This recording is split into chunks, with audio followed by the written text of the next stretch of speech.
All right, members of the jury, good morning. All right, y'all sound good. You ready to get started? Okay, all right, without further delay. It's the week of November 27, just after Thanksgiving, the opening week of the YSL trial with a seated jury. We should have been at this months ago. And if the court had not set aside the speedy trial rules during the pandemic judicial emergency, we probably would have been. Opening statements are underway. First, the prosecution. DA Adrienne Love steps up, and the first words the jury hears from her are from a famous kid's book. Now, this is the law of the jungle, as old and as true as the sky. And the wolf that shall keep it may prosper, but the wolf that shall break it must die. As the creeper that girdles the tree trunk, the law runneth forward and back. For the strength of the pack is the wolf, and the strength of the wolf is the pack. Deeper in the opening statement, she explains the significance. The quote that I read to you earlier is from one of my favorite books as a kid, The Jungle Book. In case anybody recognized it, those were Rudyard Kipling's words and not mine. But they are appropriate for where we are today. For 10 years and counting, the group calling itself Young Slime Life dominated the Cleveland Avenue community of Fulton County. YSL, as the evidence will show, they didn't move individually. The members and associates of YSL, they moved like a pack, with the defendant Jeffrey Williams as its head. On Tuesday, the defense gets their turn. And in a RICO trial, each defense attorney gets an opportunity to make an opening statement on behalf of their client. Young Thug's attorney, Brian Steele, laments Williams' troubled upbringing. Jeffrey Williams was born into an environment, a community, a society that was filled with depression, despair, hopelessness, and helplessness. In this environment, Jeffrey developed deep, embedded beliefs. Our criminal justice system was not just, at least for people that he saw. And even claims Young Thug's name has a surprising meaning. Thug meant and means to Jeffrey something very personal. It was his pact that if he could ever make it as a musical artist and help his family, himself, and as many others out of this endless cycle of hopelessness, he would be truly humble under God. That's what thug means. Those are the biggest players in this case. But things get especially interesting for us when defense attorneys for some of the less recognizable defendants take their turns. Now, Fulton County Blue refers to the Fulton County Jail, 901 Rice Street, where people are taken when they're arrested for felony charges in Fulton County.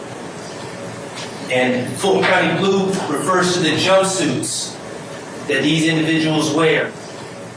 Defense attorney Max Shard represents Shannon Stillwell, one of 4 YSL defendants accused of being in the rented Infiniti that was used in the shooting death of Donovan Thomas Jr. outside A&M Barbershop. Shard introduces the idea that the former YSL defendants who took deals, the ones who will now be used as witnesses in the prosecution, can't be trusted. Ladies and gentlemen, Fulton County Blue is going to be a very important color in this case because the state's key witnesses that they're going to call to testify against my client Shannon Stillwell, when they became involved in this case, they were all wearing the Fulton County Blue. Because anyone will do what they have to do to get out of the Fulton County Jail. You're confined to a cell, sometimes with another man sharing that small cell with you. You have no privacy. Use the bathroom. in front of men, shower in front of men. You're in fear, danger. You're separated from your family and your loved ones. But most importantly, the men wearing blue, Fulton County blue, they've lost control of their lives. They've lost control of their destiny. Their destiny is now in the hands of the judicial system, in the hands of prosecutors. But what you should keep in mind is, when did these men say what they have to say? Did they say it when they first got the information to share? Or when they claimed they first got the information to share? Or did they share it when they found themselves wearing the Fulton County blue? When they no longer had control of their destinies and they needed a favor? And they decided to insert themselves into a high-profile case that could solve all their problems. But Shard wasn't the only attorney to bring up Rice Street right out the gate. Good afternoon, ladies and gentlemen. My name is Carrington Matthews, Sr. Carrington Matthews Sr. represents Marquavius Huey, who's facing more charges than anyone else in the trial, including armed robbery, gang charges, aggravated assault with a deadly weapon, and carjacking. Huey is being subjected to additional counts that were added after his arrest. So the state government, they are alleging that Mr. Huey, along with Tinquarius Minder, did possess a weapon inside the Fulton County Jail on that particular date. Sheriff's deputies allegedly found a shank in the cell of Huey and another YSL defendant, Tinquarius Minder. But Matthews wonders aloud in front of the jury why two inmates from the same indictment would be put in the same cell in the first place. This isn't the Holiday Inn, ladies and gentlemen. You don't get to choose your own room that you want to be in. Oh, I want to be on the third floor. I want to be at the penthouse. No.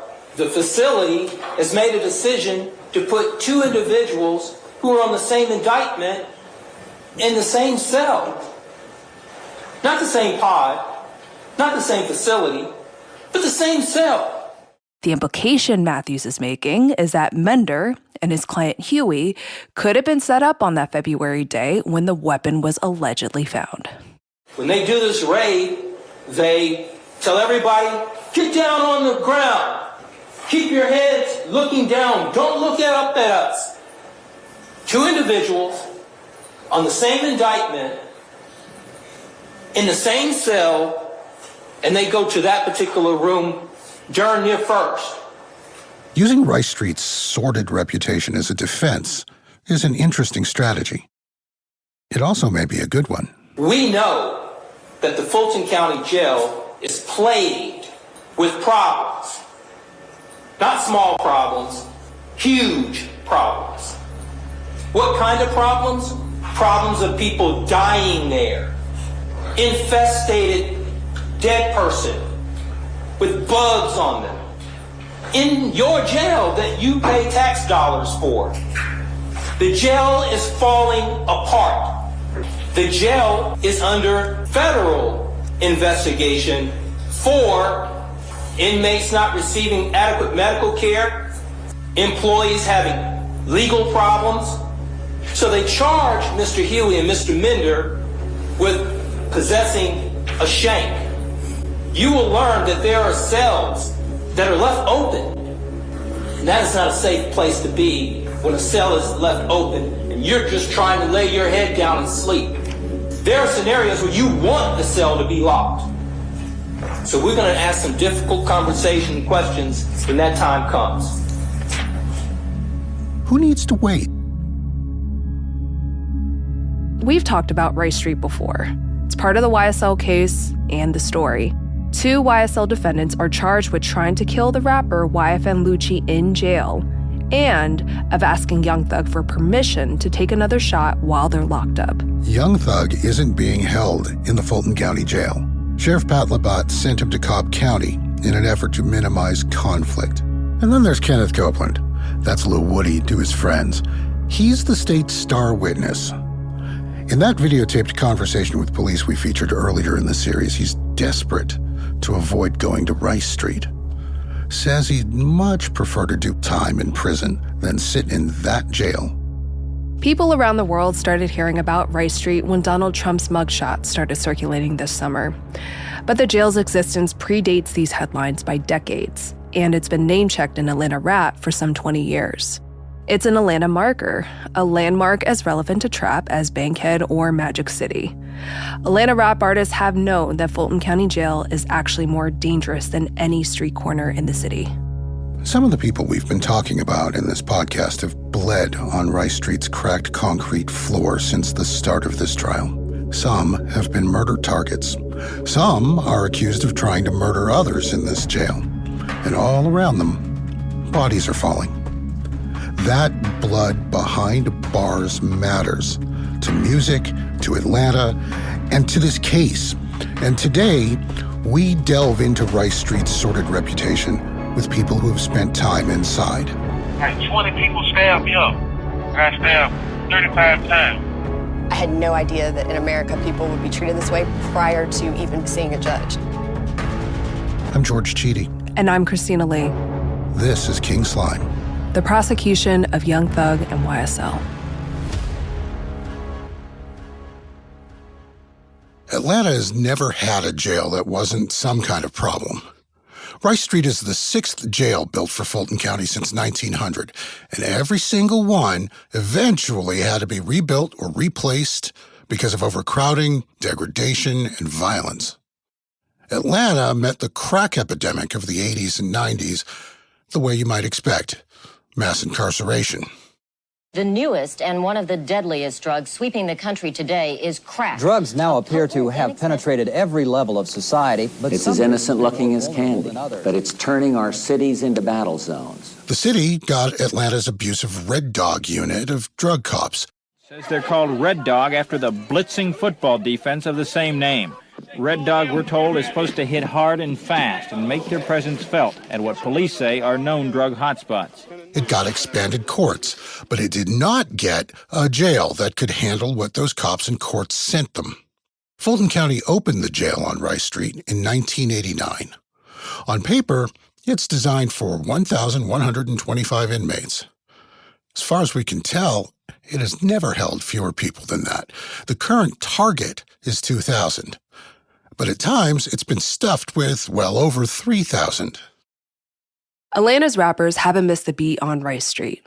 The jail is mythic and myth-making. It's been name-checked by nearly a dozen local artists. From 21 Savage Rice Street, man, I ate a lot of soups. To Pee Wee Longway, Lil Baby, T.I., and Future. Not once, but twice. Here's Gunna, back when he was still known as Young Gunna, from a time before Young Thug became his label boss and mentor. And one of the first songs to feature Young Thug after he was arrested features a similar punchline. Locked in like Rice Street without a bun. I was playing with the powder way before LeBron. That's Run by Killer Mike, from an album nominated for a Grammy in 2024. And then there's Gucci Mane. Y'all remember Gucci with the big old gut? Down bad, Rice Street 901. On the song Internet Chatter, Gucci is looking back on the man he was some 20 years ago, a time when his rap sheet was growing and he was doing time in Rice Street. Facts that made him something of a folk hero in trap music, where the rallying cry among fans was, what else? Free Gucci. In March 2009, Gucci emerged from a 6-month stint with pages and pages of raps that he had written from behind bars. The night of his release, he headed to Metronome Studios in Atlanta, anticipating that the world would finally be able to hear them. But instead, his go-to producer, Zaytoven, told him to ditch those pages and just freestyle. No problem, Gucci thought. He stepped into the booth. This that new shit, that county jail shit, that 7 flow right, straight out of cell shit. So this song, First Day Out, set a new homecoming tradition for hip-hop going forward. Artists like Chief Keef, Kodak Black, Offset, and JT of City Girls have all recorded their own quote-unquote First Day Out tracks. The whole point is to capture that moment where life after lockup begins. Lotto, a Clayton County native who counts Gucci Mane as one of her favorite rappers, technically has a first day out track of her own. It just happens to be called Fuck Rice Street. Man, fuck APD, fuck Sandy Springs, fuck Rice Street, fuck all y'all. Fulton County records show she was arrested a few months after her 2019 breakout hit, Bitch from the South, on a felony charge in Sandy Springs that was quickly dismissed. I ain't need do shit, so bitch, I'm coming out rich. Fresh out of Rice Street, shout out Auntie G, Key. I ain't do it, bitch, free me. Not all the artists who reference Rice Street have served time there. That's not entirely the point of these lyrics, though. To rap about Rice Street is to shed light on the sort of environment these artists came up in. These artists discuss the jail on an if you know basis. And the implication is, it may be better that you don't. In 2017, Gucci Mane released his autobiography, which explained for the first time in detail what he saw as an inmate. Reading those pages felt like the first time I understood why he sounded so triumphant in First Day Out. Because at Rice Street, he saw cells meant to hold 2 bunks with 3. Air that was hot, humid, and dank from broken washing machines, clogged sinks, and overflowing toilets. Daily fights, stabbings, even a shooting, he says. Gucci is discussing what he saw from time served in 2005 and from 2008 to 2009. But those pages, they could have been written yesterday. And that goes to the uniquely dysfunctional conditions at the Fulton County Jail. It's inhumane. It's February 2023, and I'm talking to a man named Demence Flanagan on the phone. He's an inmate at Rice Street calling me from a jail phone. Flanagan was arrested on drug charges in 2022, not long after being released from Sumter County Prison in South Georgia. Someone I had written about was in jail and introduced the two of us. Flanagan had a story to tell. He's got a rap sheet, but this was his first trip to Rice Street. Man, I walked into the jail. It's nasty. Like it's not sanitary. It's not clean nowhere. Like they got bodies on bodies.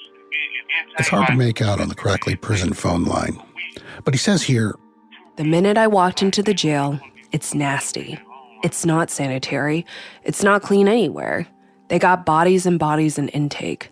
Speaking of intake, it could take a week, 2 weeks. Ain't no way you're supposed to be in intake that long. It's crazy.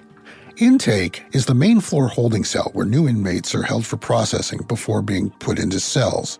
Now, at some point, did anybody try to sort of walk you through how to stay safe while you were at the jail?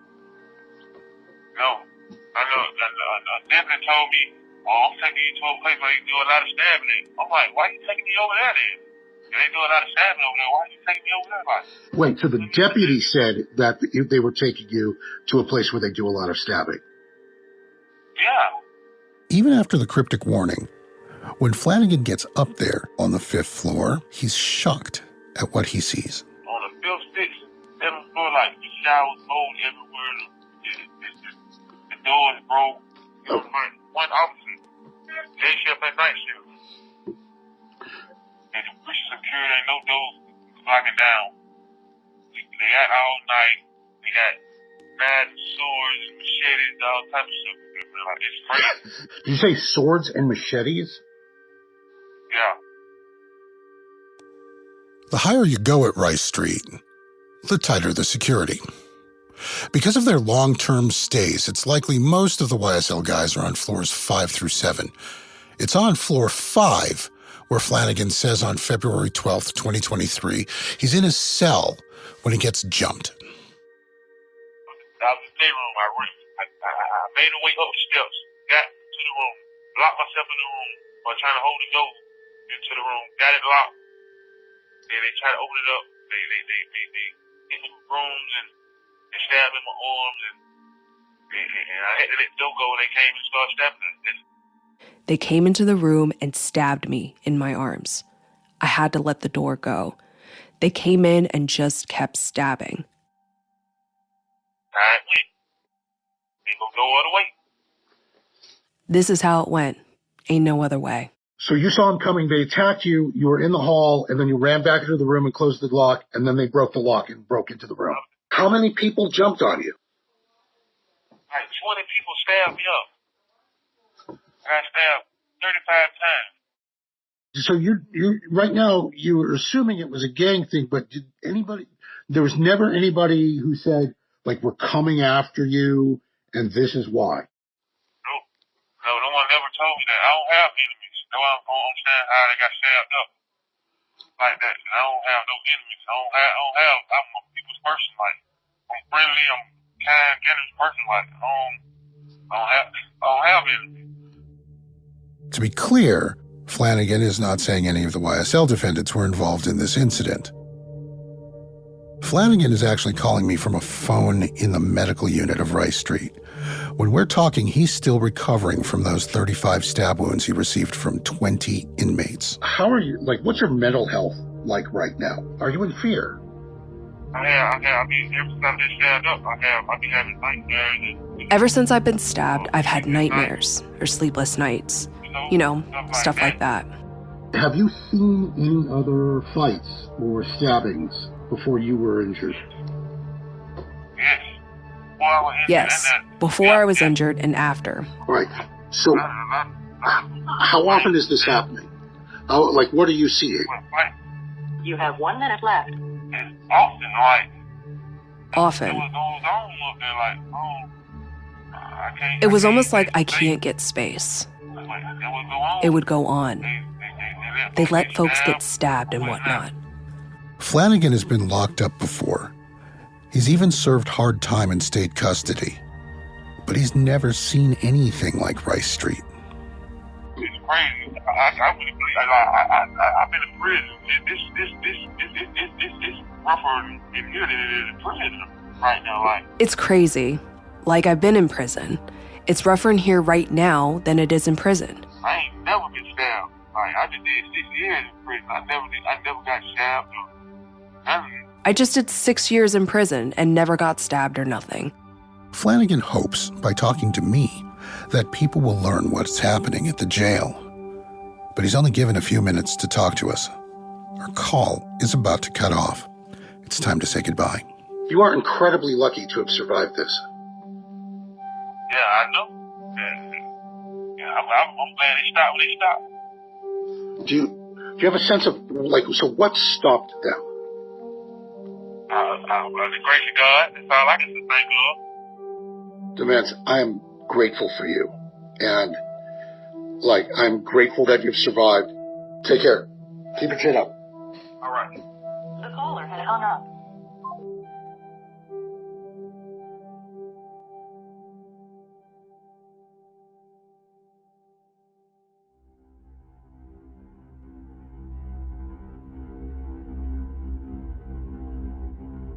Last year, a sheriff's deputy working on Rice Street's medical ward peered into a dank, darkened cell to find LaShawn Thompson face down in the toilet, surrounded by filth and failure.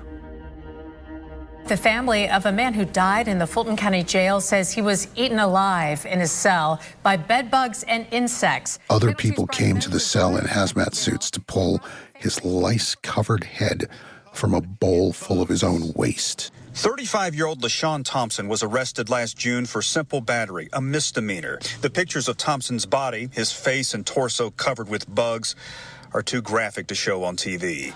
Attorney Mike. This is the death that Marquavius Huey's attorney, Carlton Matthews, referred to at the top of the show. We know that the Fulton County Jail is plagued with problems. Not small problems, huge problems. What kind of problems? Problems of people dying there. Infestated dead person with bugs on them. You would think the death of LaShawn Thompson and the $4 million settlement the county had to pay his family might have been a wake-up call. And it was, perhaps. For us, none of this was a revelation to people who know the jail. The way that I grew up, I had no idea that in America people would be treated this way prior to even seeing a judge. So even this is Lauren Hopper. She's a nurse. From January until September, she worked inside Rice Street, employed by a national medical services provider called NAFCare. So LaShawn Thompson was the man who died covered in bedbug bites. Can you explain to me from the inside perspective how something like that happens? How the cell ended up that filthy? That's King Slime producer Tommy Andres, who interviewed Lauren with me. The cells always look like that. I would say like the two different goals of the officers versus the medical. I had several nurses tell me, because I said like bedbugs don't really eat people. Like, what do you think? You know, because this is a little bit prior to when I was working there. And they said that all we can do is provide medication for the bed bugs. It's not our problem. We do not clean the cells. So it's not a medical issue. Hopper says, even though she wasn't there when Thompson died, she saw plenty of evidence of dangerous squalor. There were times they would say that the inmates would flood the toilets, so it's the inmates' fault, right? But somehow they would do it, and I would try to give meds to guys like getting out of their bunks with water up to their like calves, like stepping it, you know, like coming to the Sewage, not just water. Like toilet water? Correct. And so when you see those pictures, like that didn't surprise me at all. I just kind of didn't understand like how a bug could do it personally. But I would have people like, the most recent one was a guy that his whole like lip was completely swollen, and he had like bite marks all on his face. And everybody would say, yeah, the bugs at night, they come out. And so I saw like, I mean, it was that, now that's a daily. More than one person would come up to me and show me bite marks. So I don't know what's biting them. But on the mental health, I've seen like, I've opened up a door before with like gnats everywhere. So a lot of times their trays are sitting in there for multiple days in a row.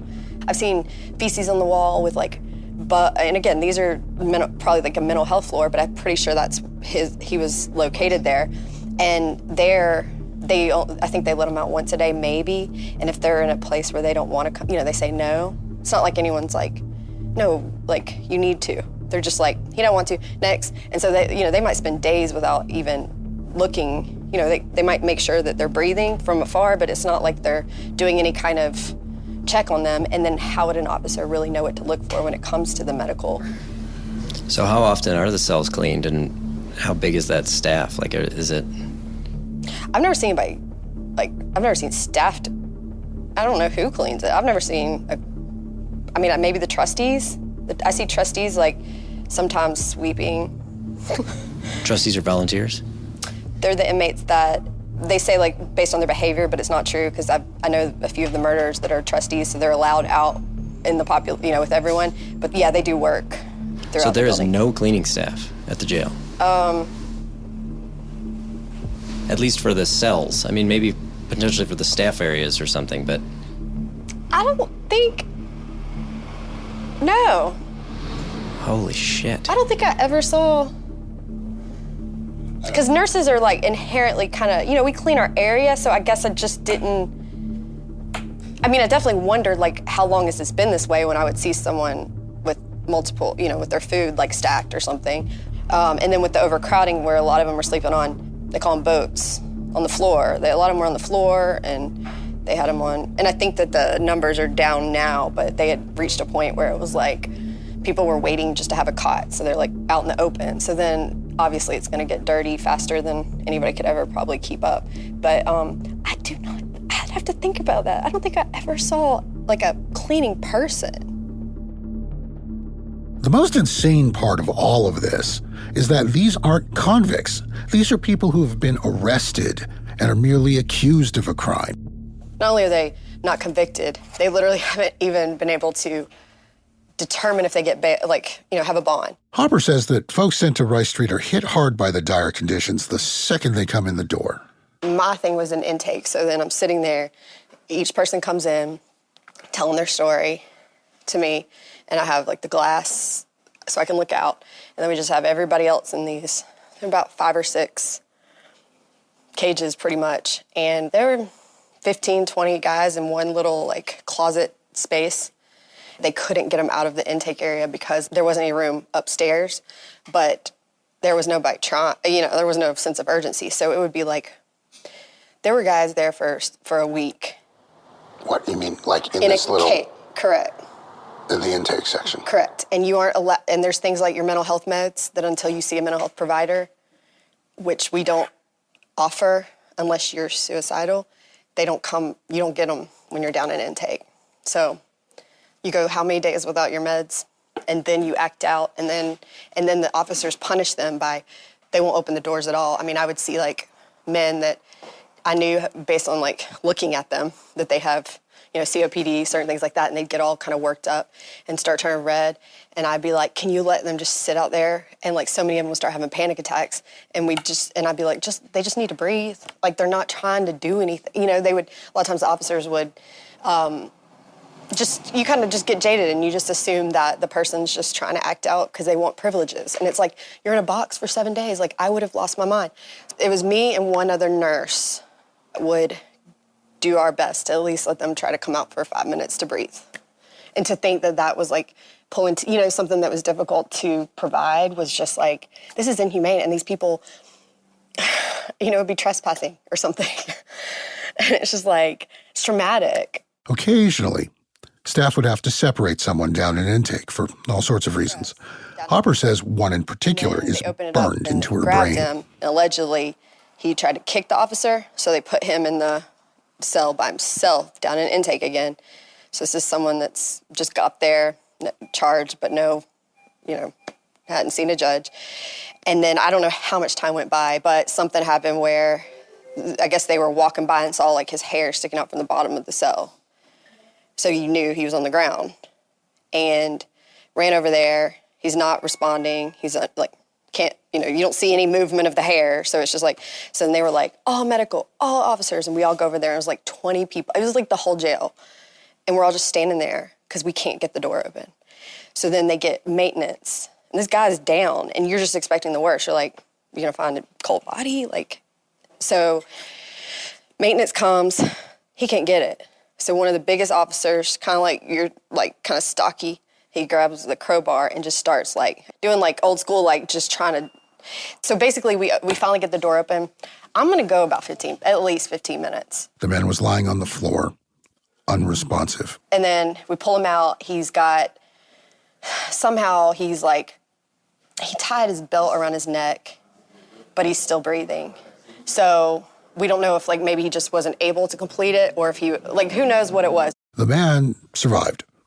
Barely. They blamed it on the inmate and said that he jammed the door. But the fact that is like, that's when I understand like the sheriff says, let's get a new jail. But it's also like, can't you make sure doors open and close properly? That like, sure, the thing's falling apart, but it's an old building. But but that is just so crazy that like we couldn't even attend to someone who could have, to think that if his family found out that he had passed when he didn't have to, I don't know. But as Attorney Matthews alluded to at the top of the show, the biggest problem in the jail might not be the doors that won't open, but doors that won't stay closed. This is because most of them are broken. Hopper says she learned this the hard way during one of her first shifts, when the tone inside Rice Street suddenly shifted dramatically. All of a sudden, the guys that were handing out food, trays go up in the air, and everybody's like yelling. Something was going on. I don't know what caused it, but then they were all just like fighting. The officer runs, and I didn't realize that all the doors were, it was like after fact. Like they were like, oh yeah, you didn't know that they can open all those doors. And then in that day specifically, they ended up having several stabbings at that moment. When you say they can open the doors, what do you mean? They just use force, and they literally just push them. It's not difficult at all. But until I saw it, I didn't realize it was like, oh, I can do it too? There are buildings in war zones with better infrastructure. Hopper remembers how a summer storm knocked out the jail's electricity, and then all hell broke loose. The minors. They'll put them in the empty cells and with all these older men. But they can open those doors as well. So I ended up in there when all the lights went out, and it was so dark I didn't know where to go, but I had my card out, so I was trying to lock up what I could, and I couldn't see. And finally I saw the officer's flashlight, so I flagged her down. Heavy rains pounded the leaky old building. But when we went to make sure they were all in their cells at the time, it was flooding so bad. It was like buckets of water coming out, and you're just looking at these kids that are like 18 years old, just like looking at you like, in pitch black. So I thought when I left, they wouldn't let us, it was all, nothing works, so you can't get out the building or in the building. And then they were like, well, you can't leave because we can't properly get people, the night shift to come in. So what they were doing was, so some of the inmates, I don't even know how, but whatever area they were in where it was really dark, they were following the officers through the tunnels to get to another area, finally get out probably 10 o'clock at night. And I was convinced that whole place would just be, everybody would be slaughtered. It was just very... I'm sort of picturing this, this jail has this reputation as a hellhole. It's physically falling apart. It's raining outside, and so it's raining inside. Bucket. And then all the lights go out. Mm-hmm. In a jail where the doors can be opened by inmates. Correct. Or could it be? Or it could be stuck, and then they're stuck in there. You're describing a horror movie. This is a setup for a horror movie. And I was like, is this a bad call to help people stay here? Because I was like, this is how it goes down in a horror film. And then I'm stuck in the jail, when the whole place goes up in flames.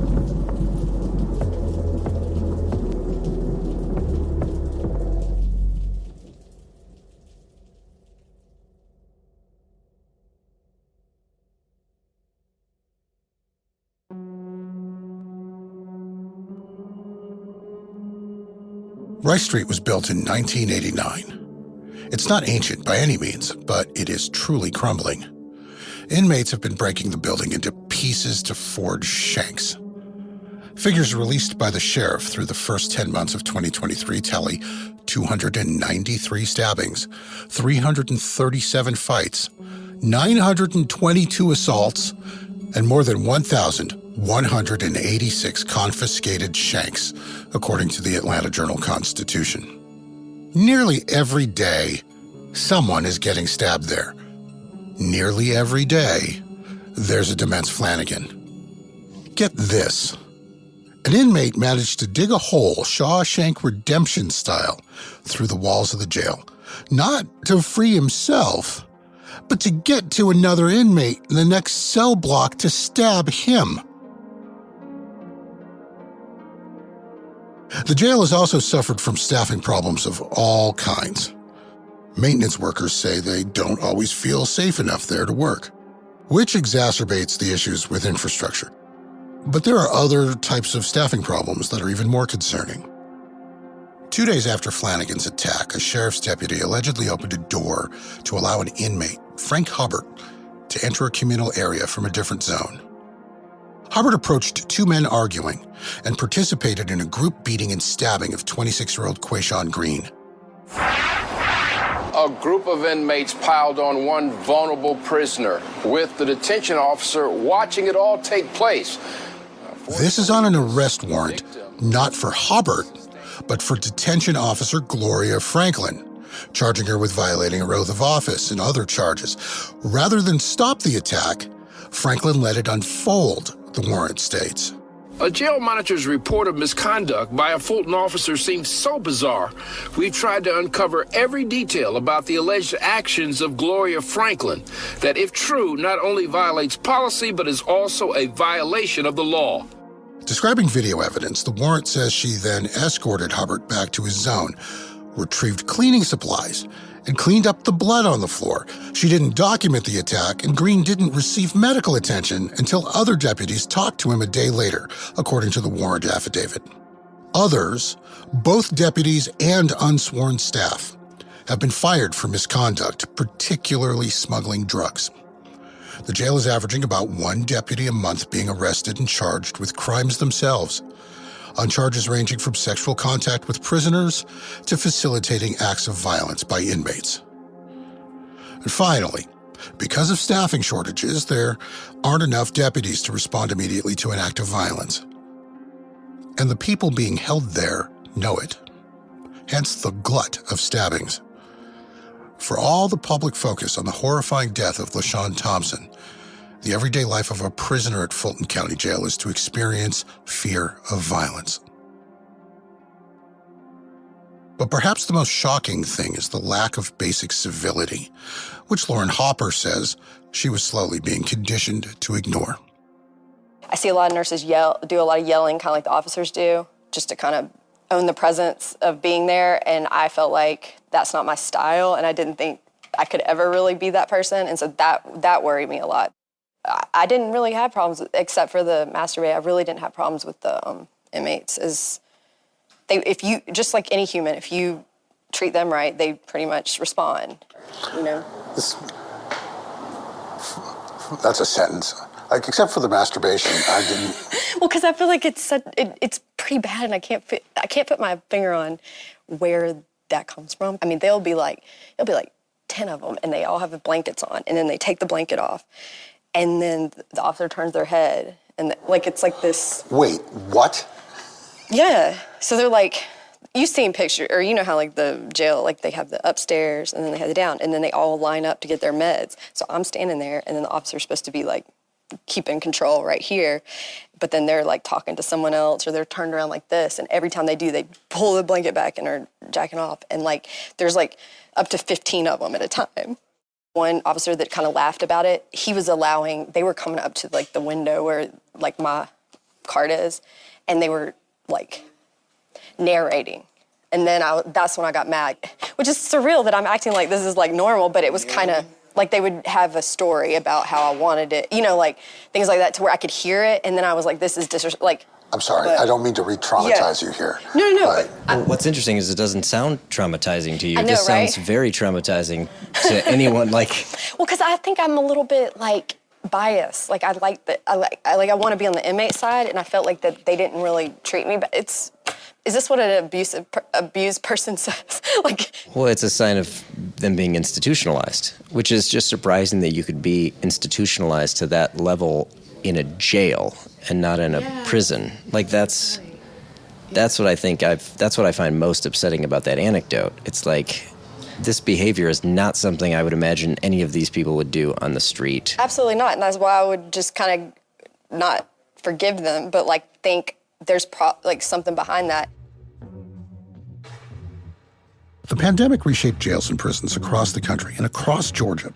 Death rates have exploded in both nationwide, but the scale of the dysfunction of Rice Street can be hard to understand without hearing it directly from someone who has seen it and can be believed. Inmates and defense attorneys have been talking about these problems for years, of course. The Fulton County Sheriff's Office employed 403 officers as of May, with 132 posted at the jail. A spokesperson for the jail said the office is 40 officers short of full staffing, which may explain this. Other jails and prisons have been dropping NAF care after high-cost lawsuits and inmate deaths. But in Fulton County's case, it was NAF care that pulled out of its $27 million contract to serve Rice Street in May, 7 months before it was due to expire. NAF care cited assaults on its staff and the stabbing of a patient as grounds for its departure. The NAF care CEO, Bradford McLean, issued a statement calling Rice Street, quote, the most dangerous jail or prison facility where NAF care is contracted to provide services in any location in the country. And then the county talked NAF care into coming back. One of the conditions for NAF care's return was enhanced security for its staff. NAF care hires off-duty sheriff's deputies to shadow their nurses, the same ones who work at the jail. It was because we had a couple incidences and we had a medical assistant get attacked by an inmate. So then they hired our officers to work overtime for $80 an hour to not be able to do any kind of intervention, just sit there to be our security. So like say a fight was breaking out, they were like, oh, but I'm with NAF care today. I'm not an officer. So it would be kind of like the best money you'll ever make is just to sit there. And they'd be like standing there like falling asleep. They'd be snoring and I'd have to wake them up. So these are the same folks who would be working a different shift for the county? Correct. And a lot of them would go, I don't even know that they would take a break, maybe a couple hours, maybe. So you saw guys that were just sort of falling out? Correct. I reached out to the sheriff's office to ask about NAFCARE's contract. The office confirmed that NAFCARE hires off-duty sheriff's deputies for jail security, without further comment. Federal investigators recently began a probe of the Fulton County Jail. Their timing was interesting. The pace of deaths there increased. For about 2 months, the jail averaged a death a week. Those were the 2 months that the sheriff's office had to dramatically shift its staffing, increasing the hours of overtime it demanded of its deputies while pulling people out of off-duty time elsewhere to prepare for the arrival of its highest-profile visitor, Donald Trump. History being made where we have a former president coming to Metro Atlanta, turning himself into the jail, facing a number of charges for allegedly trying to overturn an election here in our state. Prosecutors are arguing that YSL isn't just a street gang, but a jail gang. They're linking accusations of crimes committed at Rice Street to their activities as a gang, establishing dominance and control wherever they are. Several defendants face charges from jail activity. As we mentioned a couple of times now, the indictment accuses Christian Eppinger of trying to kill YFN Lucci in jail, but he's also accused of fighting jail guards and other acts of misbehavior, including an inappropriate relationship with a jail guard. Tinquarius Mender is accused of leading a riot. Rodelius Little Rod Ryan is accused of having drugs in jail. Shannon Stillwell is accused of masturbating in front of a female guard. But Rice Street is such a mess in every way. How they determine what's gang violence or gang activity and what's not seems like a tricky proposition. In some cases, legal misconduct may simply be a matter of survival. On July 27, Durante Beebe, one of the YSL defendants, was stabbed in the head by another prisoner while he was in his bunk, according to a jail report. Guards found him with a gash on his forehead and below his eye on his cheek. Video shows how he was attacked with a knife by a man in jail on murder charges. Beebe refused to make a statement to investigators. 3 months later, on the eve of the trial, Beebe took a plea on the RICO charge to serve 5 years in state prison and to get out of Rice Street immediately. As of this recording in early December, 10 people have died in the jail's custody in 2023. 15 people died there in 2022. Tracking recent jail deaths nationwide has been a challenge. A program to track in-custody deaths at the United States Department of Justice through the Death in Custody Reporting Act ended just as the pandemic began. Assaults and other acts of violence are even harder to tabulate, meaning there are no statistical breakdowns of the most dangerous jails in America. But let's put things into perspective with a little comparison. Plans to close the notorious Rikers Island jail complex in New York were recently finalized after complaints over violent and inhumane conditions there. 28 people died at Rikers in the past 2 years, compared to 25 over that same period at Rice Street. But get this, Rikers is a complex of 10 jails and holds as many as 15,000 inmates. Rice Street holds 3,300. 3 less deaths? 1/5 the size. Certainly, there are more stats than just inmate deaths to tally up, but it's hard to argue against Rice Street topping that list. It's Monday, December 11th, 2023. Early morning. Still dark outside. Attorney Max Shard gets a phone call. His client, Shannon Stillwell, has been stabbed in jail. In the courtroom a few hours later, Judge Earl Glanville addresses the jury. Okay, listen, ladies and gentlemen, there's something I need to take up with you, so don't get too comfortable, all right? Ladies and gentlemen, we've had a medical issue come up with one of our participants, so I'm going to have to recess for today, okay? And these things happen. He doesn't want to bias the jury by telling them exactly what happened, but they likely noticed the empty chair next to Attorney Max Shard. I call Shard on the phone when I find out. He's about to head to Grady Hospital to meet Stillwell. He's still gathering details, but it sounds bad. We learn later Stillwell sustained multiple stab wounds and underwent a 2-hour surgery. When we talk, Shard isn't sure what this will mean for the trial. It's very unfortunate and very concerning. He has many people who care very much about him, and we're in his corner, and that's it. Stillwell has been in the Fulton County Jail since March of 2022, and this isn't the first time he's been assaulted. 4 months after being locked up, he was stabbed as well. May I ask one sort of broad question, not specific about Shannon? What the fuck are we going to do about the jail? Obviously, that's a complex problem that I do not have the solution for. It's just sad. It's sad. I mean, he's not the only guy. He's not the only... The idea that you might have multiple clients who've been hurt in jail is just mind-blowing. Right. The families, the mothers who call me constantly, not even worried about the legal issues involved with cases. I can probably get more calls about safety concerns than anything else. Shard isn't calling for a mistrial. He isn't expecting one. Stillwell wants his day in court. That day in court has been long coming. I've been looking at problems in this jail for as long as I've been looking at this case, longer. Shard and I have talked about it. Dements Flanagan was once his client. Every lawyer I've talked to about the jail has a story to tell about one client or another getting hurt at Rice Street. I've been waiting for a day like this in the YSL trial, worrying that one of the defendants is going to get killed before the trial is over. But I guess, as Judge Glanville would say, These things happen.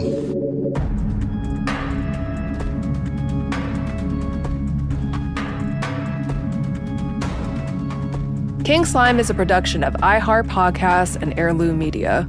It's written and produced by George Chidi, Christina Lee, and Tommy Andres. Mixing, sound design, and original music by Evan Tyre and Taylor Chacoin.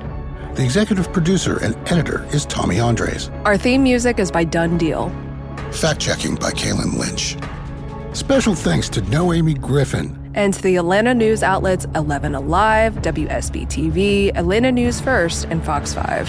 For more shows from iHeart Podcasts, visit the iHeart Radio app, Apple Podcasts, or wherever you get your podcasts.